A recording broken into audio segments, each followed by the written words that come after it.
What's going on today, guys? Let's get a look at this William Harsey designed Spartan blades made 3.25 titanium frame lock folder here.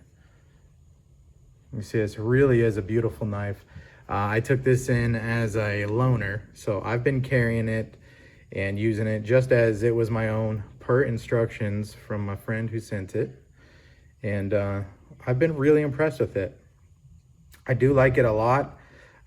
It's kind of plain, it's kind of along the Sebenza, it's kind of overbuilt like the Hinder XM18, and it's just a really quality knife. It is in that same price point, but I think it is very well deserved. At the end of this video, or actually we'll do another knife spelunking video, so stay tuned.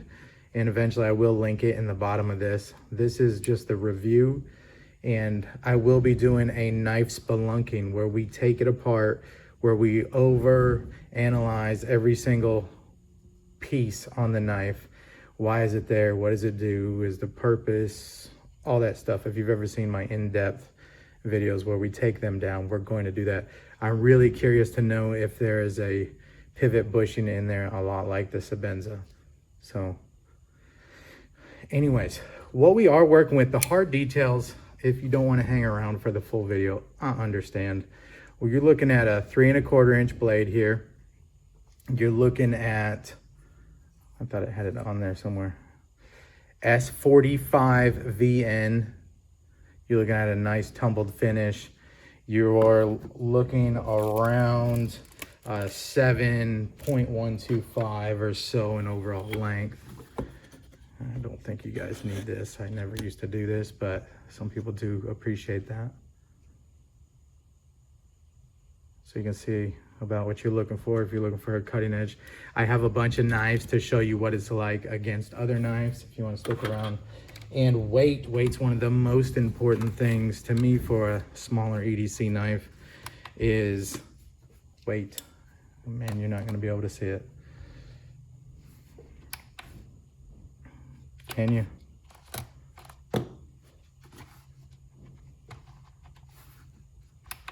Anyways, it's, there it is.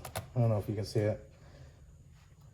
2.93, it says 2.9 ounces. Can you see that? 2.93. So they're spot on. That's exactly everything.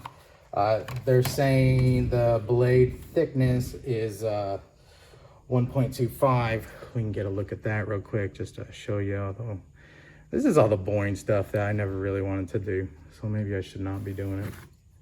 We'll see how it goes. Look at that.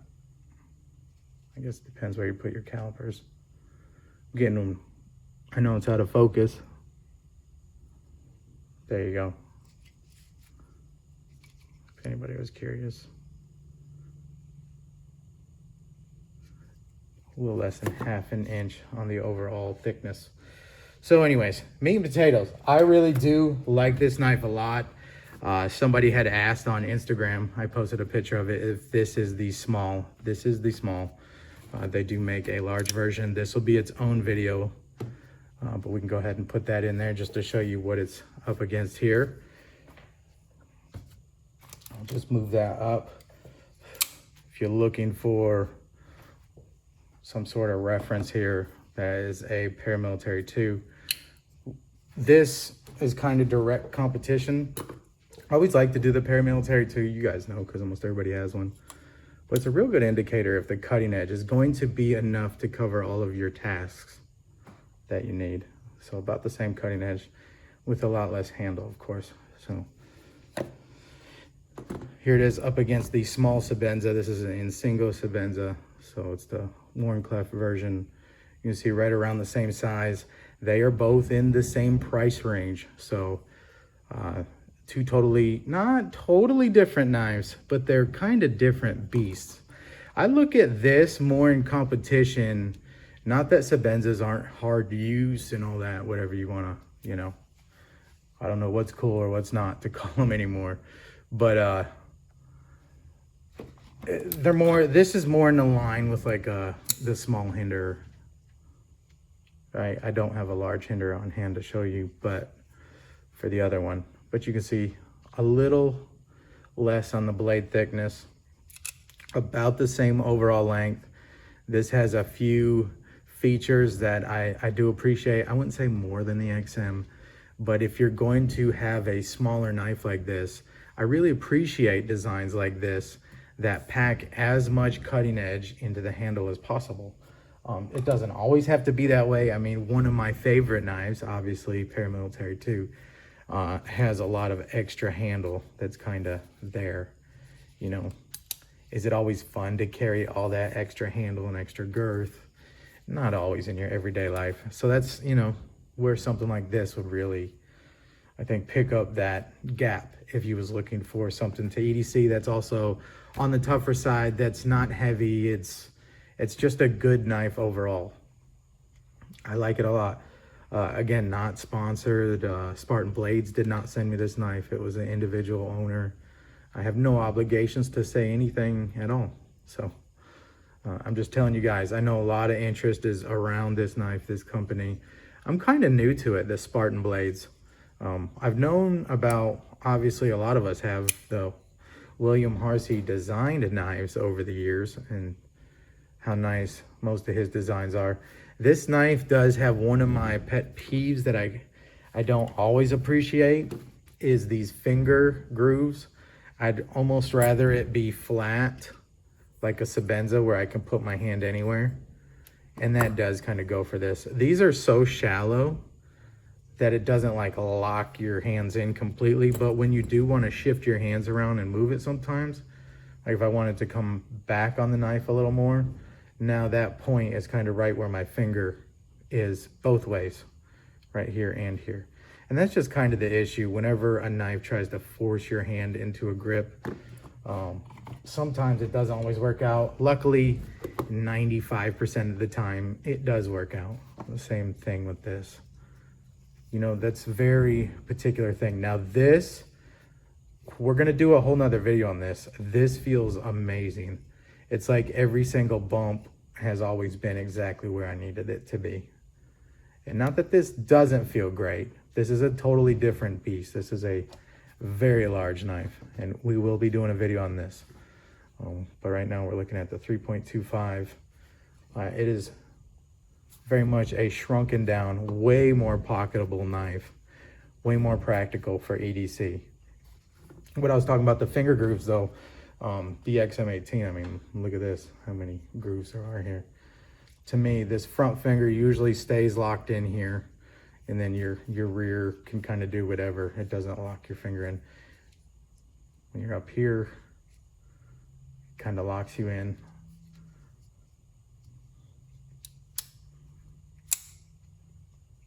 You know what I mean? That's a very personal preference thing.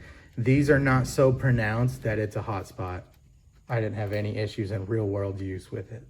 I believe a lot of Bill Harsey's knives kind of have this overall, you can kind of look at the styling and kind of tell that it's his knife design if you were to never see the billboarding on the blade.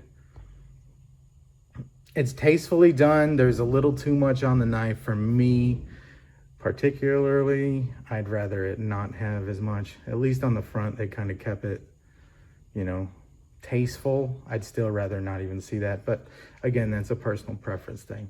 As far as the knife is machined and made and lockup, it is spot on. This thing is really well made. You can just tell, no blade wiggle at all, no lock rock up and down, just a beautifully made knife. You see they chose to put the cutout on the inside there. Harder used knives, I've got videos on that over the years. They usually like to go on the outside for that recess there.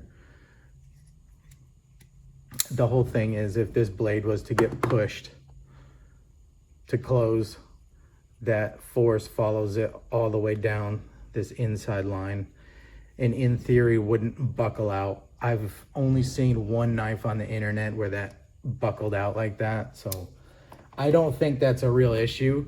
I would actually prefer it to be done this way because it doesn't catch in your pocket. A lot of knives have trouble where that area, I don't know if I have one here.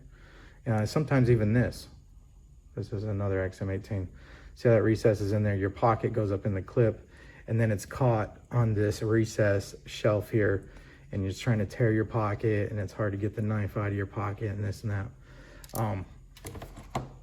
Pluses and minuses, right, to everything. So I like it this way, especially for a knife that, you know, how much hard use are you going to give a folder? It's going to do everything that you're going to need from a folding knife. Again, really do appreciate how much actual cutting edge. You know what? I think I may have it here too. Let me open this drawer. This kind of reminded me. Yep, sure do.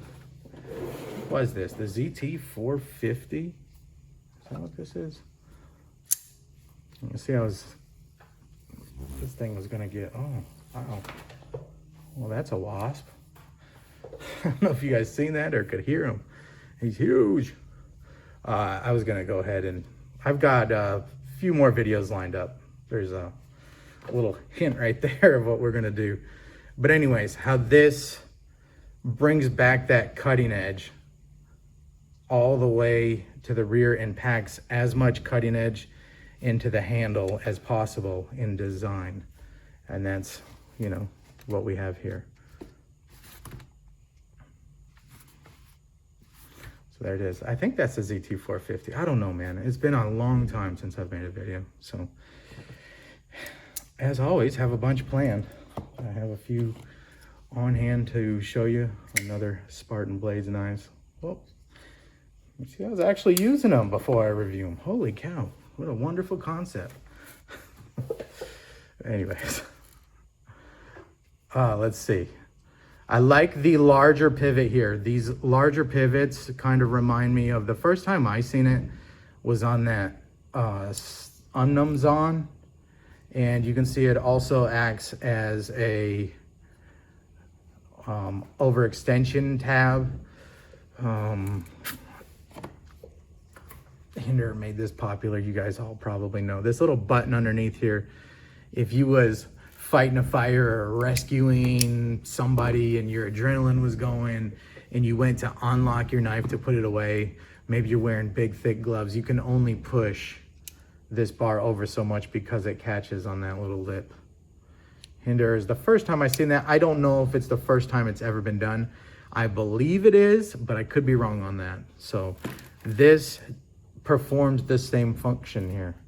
You can't overextend this lock bar because it's catching on the pivot there. I like that it's not something that I'm going to need, and chances are if you ever did overextend your lock bar by some crazy amount, I'm pretty sure that they would fix it. So Sebenza doesn't have it. It's just not something that is a requirement for me, you know.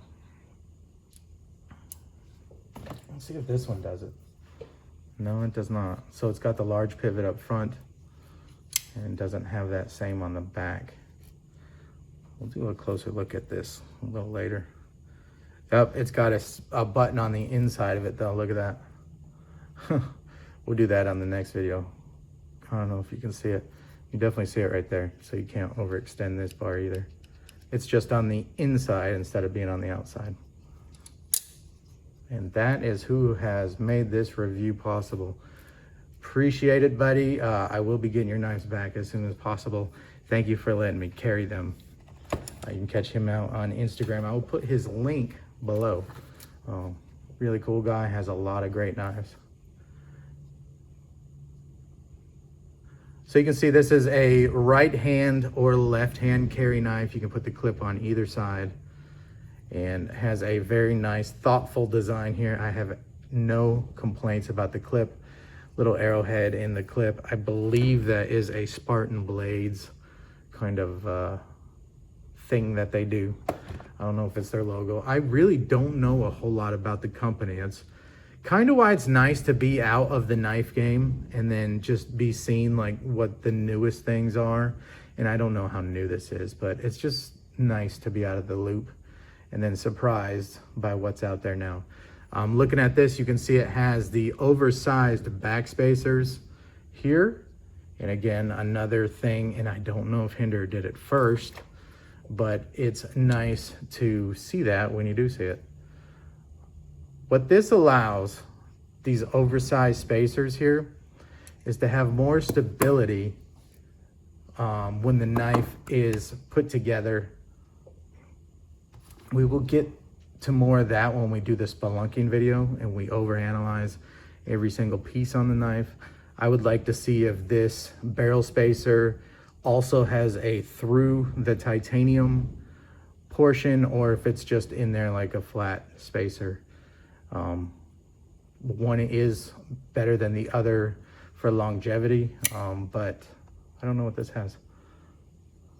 So we will get a look at that a little later. But anyways, this provides a lot more stability. What I basically mean, if that was a tiny little post right there, let's say you ran over the knife, when you put pressure this way, it's not quite as stable as far as this pushing together or not. If this was like a little tiny pencil or a screw, the more surface area you can get on those sides, the more stable the parts are going to be on the outside of it. So anyways, we will take a look at that stop pin when we do the knife spelunking, but it looks like it is definitely a through stop pin, and it looks like it is also shouldered, which means the center is fatter, and maybe it has a sleeve that slides over the actual pin. Usually these sleeves they're not sleeved. There's a large pin that they recess down the edges to fit in the sides of the titanium. That's better than a two-piece design, in my opinion, because it's stronger in the same portion that this is. Also, your stop pin being the thing that the blade is slamming into. Not slamming, but every time you open the knife, it is metal on metal contact right there. Another thing that I hit on all my videos, and I don't know if a lot of people are annoyed by it by now, but I do have to point it out, that this wraps around here, the contact area to where it hits that blade stop.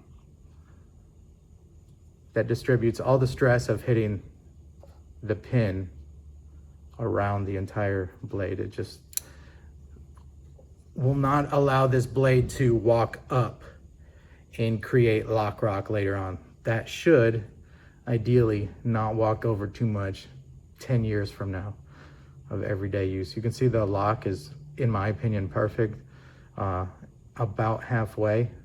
That's fine. I'm even fine if they go a little more than that. That's a little more. Let's see what the Sebenza, not the Sebenza, the XMs. That's good too. I mean, that's about halfway. Some people have the notion, and maybe not anymore, I would like that to go a little deeper if possible, but it's fine. It's nice and strong. It ain't gonna close. But anyways, I like to see that at least halfway from me. On a well-made knife, that lock is not going to walk over much. So let's see if it has a recessed. No, it does not that I can see. We'll look at that in the spelunking video. I wanted to see if it had a steel insert on the lock bar face. If you want to see that, like this ZT has this little insert, and you can kind of see it right there. So it's actually stainless steel touching the hardened blade. Helps with lock stick and stuff. This blade does not, Sebenzas do not have inserts in them. So, you know, maybe the new one does. I need to, this will be for another video. I have an update. I want to sell some knives to get some of the new Sebenzas and stuff in, maybe a new Hinderer in, and we will get that on the channel and start getting back at it. You can see how well this knife is machined. Just incredible. I really like it. I like that another higher end option exists other than the big three, you know, Sebenza, Strider, and Hinder. You know, those are kind of, I don't even know how big of a player Strider is anymore. And maybe there's other options now. I know ZT was starting to get higher end knives, but then at some point when the ZTs hit, you know, kind of what this tier knife is hitting, are you better off going more, I don't know if you would call this bespoke, certainly not, but more, I don't know, lower number production, maybe more hands-on, more lovingly made knives. I'm not saying that ZTs are not. There's just something special. I'm pretty sure that this, you know, was inspected over and over again. And again, I'm not picking on ZT in particular, but I think you know what I'm saying. See, that blade's dead centered. With that edge being brought up as much as possible, there is no sharpening notch in this. And you can see how Spartan blades kind of finish this up. This is kind of standard for blades like this. Some people are going to complain because it can be hard to sharpen back here. Where does the blade end? Where does it start? If you really try to sharpen it all the way up to where the ricasso gets fat here, it can be a little ugly. So some people really like a sharpening notch in there. Me, I don't, but then in practice, let me show you what that really looks like down the road of me just not caring and knowing that I was going to modify this knife down the road. You can see it gets real ugly back there to try to get it real thin. And I could finish this up and make it a lot better, but I'm gonna take all that away when I do the modification here.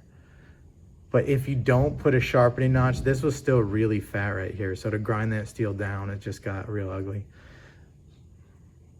And this even has a little bit of a sharpening notch on it. So it could be not difficult to sharpen later, but you just have to really pay attention to where the blade stops and starts.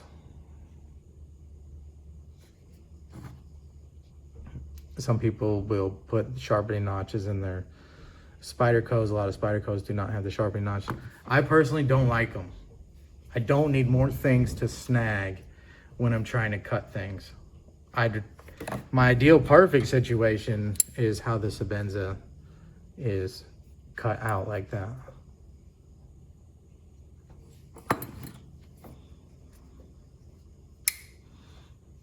But you still, in theory, I mean, you kind of have a huge area here where you could snag something as you're trying to cut. I mean, just all different ways to do things. I'm glad that all these knives are different. I don't think one is the better way. It's just something to point out.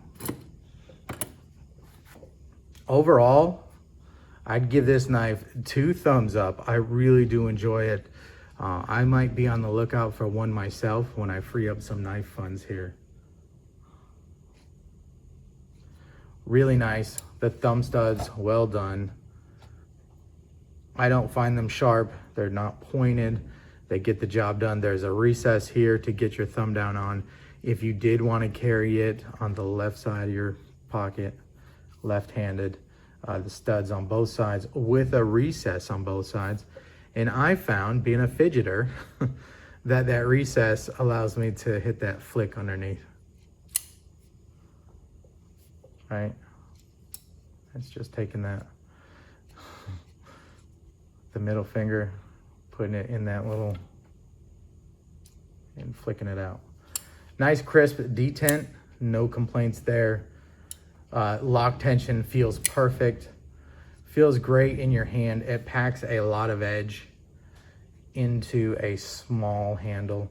Very well made. Titanium frame lock means you could have fun if you wanted to anodize it, send it to somebody to be anodized. I wouldn't know anything about it. But you could do that. You know, it is a plain, more sterile looking knife. I personally don't have many complaints other than just the inherent design of finger grooves can sometimes be uncomfortable. and not absolutely ideal. Luckily, Bill Harsey knows exactly where my hand wants to be most of the time, and they're great. Let's see the jimping. This is perfectly done jimping also, in my opinion.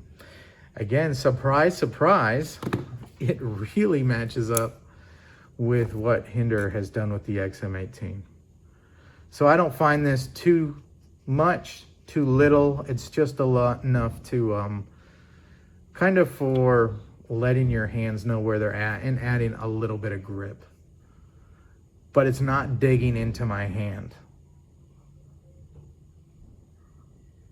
Very well done right here. Did the chamfering around the edge there.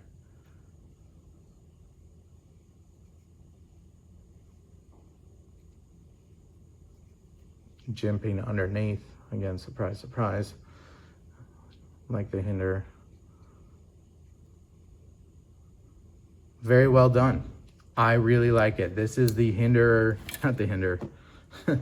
That was the Hinder. This is the Spartan blades, 3.25. They call it the Spartan Harsey folder, SHF. Shit hit the fan. I don't know, maybe not. It is the SHF. It is in the price range of around a small Sebenza, and I hadn't looked at XM18s lately, so if you're looking for something different, something in that higher end category, I really like this knife a lot. My only, not even complaint, just something that I would be mindful of when you purchase this knife is sharpening. Just know that this is one of those knives where you're gonna have to be skilled or know somebody skilled or send it off to make sure that it terminates where it's supposed to terminate here, so it doesn't get real ugly or messed up in the back here. I also like how this flatter design here, when you're cutting boxes and things, I kind of put my thumb up here quite a bit and pull through things. You can also choke up just a little bit and put your finger up here. I don't think it was designed to do that, but you can certainly do it. And I did find myself doing it. And come all the way up the blade. The spine is not rounded, but it really does have really nice softening around the entire edge. Like a chamfer, but it's kind of rounded, but the actual spine is flat. No sharp points on it at all, even when it comes up here and bends around there. Very nice. Strong tip, you can see. I wouldn't want to pry with it, but it certainly fits the overall overbuilt theme of this knife. This knife would probably, most definitely last you the rest of your life. And look great doing it. I really do like this design a lot. And titanium frame locks, it's my favorite configuration of knives. It just is. You can put a different show side scale on it or something if you want to. Not this knife, but I'm saying just my taste in general. But all titanium frame lock, to me, it's just a classic. It's really hard to beat. The blade finish is like this glass bead blasted. I don't know the exact media. I just know when I ran my blasting cabinets, I had one with aluminum oxide that was more heavier, like a Sebenza finish.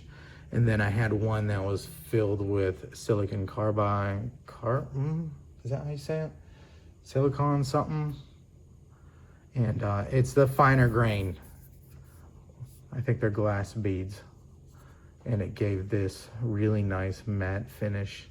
And it's very durable. This matte finish is really durable. So anyways.